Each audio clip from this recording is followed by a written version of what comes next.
Peel off the Tri-Glide's Batwing fairing and tour pack luggage/passenger accommodations and you get the Freewheeler.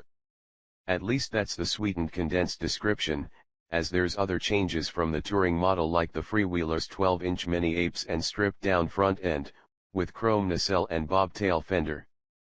The new model also sheds 135 pounds from the Tri-Glide, so I guess that claim 1045 pound dry weight is relatively light by comparison.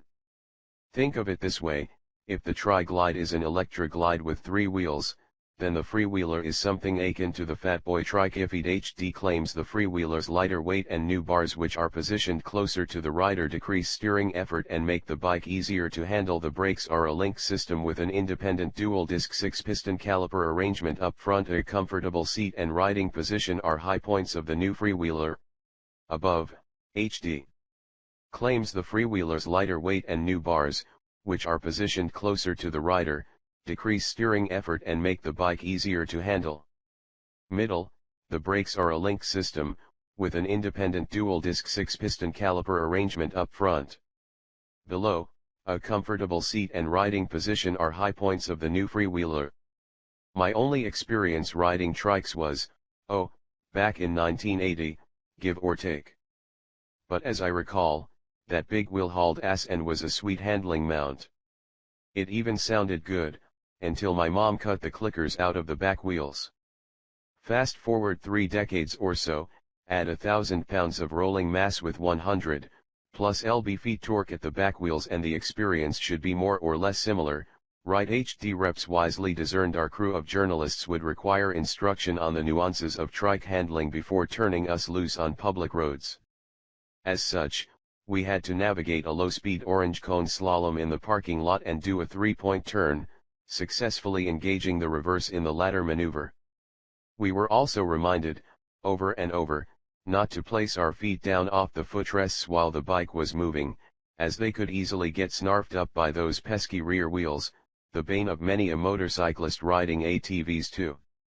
As I awaited my turn to qualify, I saw cones tipped, curbs kissed and 3-point turns extended by a couple points. I followed suit, and was genuinely surprised when after I rolled to a stop the HD technician smiled and said, "You put your foot down." Even though I watched him say the same thing to everybody in line before me. Yeah, this whole trike thing could be interesting. Many people transition to trikes for health considerations, like shot knees that make holding up 700-pound bikes a less than reliable proposition. Another group selects trikes because they're uncomfortable or afraid to approach conventional 2-wheeled motorcycles.